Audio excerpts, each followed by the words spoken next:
Halo semuanya, selamat datang di Explainer kita kali ini. Pernah nggak sih kalian ngerasa pasar modern kita kadang-kadang ya bener-bener nggak masuk akal? Nah, hari ini kita bakal ngebongkar sesuatu yang menurut saya luar biasa banget. Gimana aturan ekonomi Islam kuno dari abad ke-7 ternyata bisa dengan sangat akurat mendiagnosis kekacauan pasar modern yang kita hadapin sekarang. Sebelum kita terjun ke teorinya, coba deh ingat-ingat lagi. Kita semua pasti pernah kan ngerasain frustrasinya ngadepin yang namanya kelangkaan buatan. Entah itu tiket konser band favorit yang tiba-tiba ludes dalam hitungan detik, atau minyak goreng yang mendadak hilang dari pasaran, terus muncul lagi tapi harganya udah 10 kali lipat. Bikin emosi kan? Nah, mari kita lihat gimana sih kerangka pemikiran klasik ini ngasih solusi tajam buat mecahin rasa frustrasi kita di abad ke-21 ini. Oke, ini dia rute perjalanan kita hari ini. Pertama, konsep pasar ideal Islam. Kedua, apa itu distorsi pasar. Ketiga, praktik curang era modern. Keempat, syarat intervensi penguasa. Dan terakhir kelima, studi kasus sembako dan kripto. Langsung aja kita mulai. Bagian 1, konsep pasar ideal Islam. The Ideal Islamic Market Concept. Buat jadi dasar pemahaman kita, ini penting nih. Berlawanan dengan apa yang mungkin dipikirkan beberapa orang, Islam itu sebenarnya sangat mendukung pasar bebas yang berjalan secara alami. Kalau kita lihat landasannya, ada sebuah teks dasar yang brilian banget. Intinya menegaskan kalau Allah lah yang menentukan harga melalui mekanisme alami tanpa adanya kezaliman. Ini ngebuktiin kalau konsep pasar ideal itu ya sangat bergantung pada supply and demand yang natural tanpa adanya campur tangan pemerintah yang dipaksakan atau nggak perlu. Jadi, ada 3 pilar utama biar pasar bisa dibilang adil. Keadilan, transparansi, dan persetujuan yang sukarela.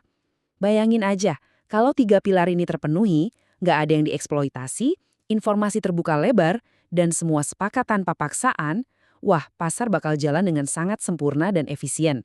Tapi pertanyaannya, kenapa realita di lapangan seringkali hancur lebur dan jauh banget dari idealnya pilar-pilar ini? Masuk ke bagian 2. Apa itu distorsi pasar? What is market distortion? Jawabannya sih simpel ya. Keserakahan manusia itu jarang banget ngebiarin kesempurnaan bertahan lama. Dan disinilah kita ketemu sama musuh utama dari keseimbangan. Poin yang paling krusial buat kita pahami adalah ini. Mendistorsi atau ngacak-ngacak pasar itu dalam kerangka ini bukan cuma sekedar pelanggaran aturan yang bisa beres cuma dengan bayar denda. Sama sekali bukan. Ini dianggap sebagai pelanggaran moral yang sangat berat. Sebuah bentuk kezoliman dan penindasan yang merugikan masyarakat luas. Nah, para ulama membagi kezoliman ini ke dalam 2 kategori taktik yang lumayan licik. Pertama, memanipulasi seberapa banyak barang yang tersedia atau rekayasa penawaran. Lawannya yang kedua, memanipulasi seberapa pengennya orang sama barang itu, alias rekayasa permintaan. Dua-duanya ini sama-sama ngancurin timbangan keadilan. Bagian 3, praktik curang era modern. Modern era cheating practices. Ini nih bagian yang paling menarik. Kita bakal coba nerjemahin istilah-istilah Arab klasik ini ke dalam bentuk-bentuk penipuan yang jujur aja sering banget seliweran di media sosial kita setiap hari. Kita mulai dari yang namanya ihtikar atau gampangnya penimbunan. Tahu nggak, Nabi Muhammad itu secara harfiah nyebut siapapun yang ngelakuin praktek ini sebagai pendosa. Aturan ini benar-benar ngelarang keras yang namanya nyiptain kelangkaan buatan cuma demi meraup untung gila-gilaan dari keputusasaan orang lain. Coba diperhatiin polanya. Entah itu saudagar yang numpuk gandum di abad ke-7, orang yang panic buying dan numpung masker pas zaman COVID, scalper yang ngeborong abis PS5 pakai bot, sampai orang yang ngeborong tiket konser buat dijual 10 kali lipat. Mekanisme curangnya tuh sama persis, bentuknya aja yang berubah, tapi keserakahannya abadi. Hal lain yang nggak kalah luar biasa adalah gimana praktek-praktek klasik ini tuh ngena banget ke realitas modern. Ambil contoh talaki rukban, yaitu praktek mencegat petani di pinggir kota sebelum mereka tahu harga pasar yang sebenarnya. Siapa sangka, ini tuh ibarat nenek moyangnya konsep insider trading dan information asymmetry zaman now. Intinya sama, mengeksploitasi ketidaktahuan orang lain buat nyolong keuntungan. Lanjut ke bagian 4, syarat intervensi penguasa. Conditions for government intervention. Nah, pas pasar udah dirusak parah sama oknum-oknum penjahat ekonomi ini, disinilah sang pahlawan harus turun tangan. Pemerintah, yang bertindak sebagai hisbah atau pengawas pasar. Tapi tunggu dulu, pemerintah juga nggak dikasih cek kosong buat bertindak semaunya. Ibnu Taimiyah nyusun 5 ambang batas berantai yang ketat banget. Mulai dari harus ada bukti distorsi yang nyata, statusnya darurat publik yang vital, Tindakannya harus proporsional, nggak boleh memicu bahaya baru yang lebih buruk, dan sifatnya wajib sementara. Kelima syarat ini harus mutlak terpenuhi sebelum penguasa bisa cawe-cawe ngatur harga. Nah, ketika kelima syarat ketat tadi udah terpenuhi, barulah konsep taksir atau penetapan harga ini sifatnya berubah drastis. Dari yang awalnya dilarang keras karena dianggap mengganggu pasar alami, tiba-tiba berubah jadi langkah penyelamatan yang heroik dan esensial buat melindungi publik dan mengembalikan keseimbangan, pastinya tanpa bikin si penjual bangkrut juga.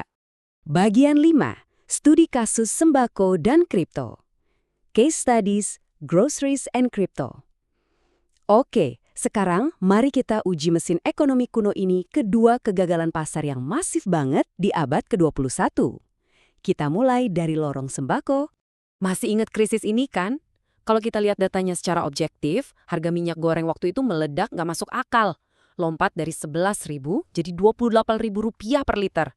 Ini jelas bukan inflasi biasa, tapi murni akibat dugaan permainan kartel dan penimbunan massal. Sebuah contoh sempurna dari yang namanya ihtikar di dunia nyata. Kalau kita pakai kacamata ekonomi Islam, intervensi pemerintah waktu itu lewat penetapan harga eceran tertinggi secara teori emang bisa dibenarkan sebagai bentuk taksir. Tapi masalahnya, di awal-awal aturan ini sempat kewalahan karena kurangnya pengawasan atau hisbah yang transparan dan tegas buat ngebongkar gembok gudang para penimbun. Sekarang kita lompat ke dunia digital. Kalau kita bedah anatomi kehancuran pasar kripto Terra Luna yang sempat bikin heboh itu, kita bakal nemuin fakta yang mengejutkan. Ternyata, porsi kehancurannya itu secara utuh dibentuk oleh praktek-praktek terlarang yang udah dibahas di pasar Islam klasik. Mulai dari manipulasi tren kaya, pump and dump atau alias najasi digital, insider trading, sampai rug pulls. Semuanya ngumpul jadi satu resep kehancuran. Ini tuh ngebuktiin satu hal yang penting. Nerapin regulasi klasik yang syarat etika ini bukanlah sebuah kemunduran ke masa lalu. Malahan, ini adalah cetak biru mutlak yang benar-benar kita butuhin buat ngebersihin ekosistem aset digital futuristik kita dari para predator pasar. Memaksa transparansi, melarang keras FOMO yang dimanipulasi, dan ngelindungin investor retail lewat pengawasan aktif. Jadi, coba deh renungin ini pas kalian lagi ngelihat harga barang tiba-tiba melonjak naik. Kalau sebuah kerangka kerja yang usianya udah lebih dari 1.400 tahun aja bisa mendiagnosis kekacauan pasar masa kini dengan sesempurna ini, apakah kita secara ekonomi benar-benar berevolusi? Atau kita tuh cuma sekedar nemuin cara-cara baru yang lebih canggih aja buat berbuat curang? Terima kasih udah ngikutin Explainer kali ini, dan pastikan kalian terus bersikap kritis ngelihat dinamika pasar di sekitar kalian.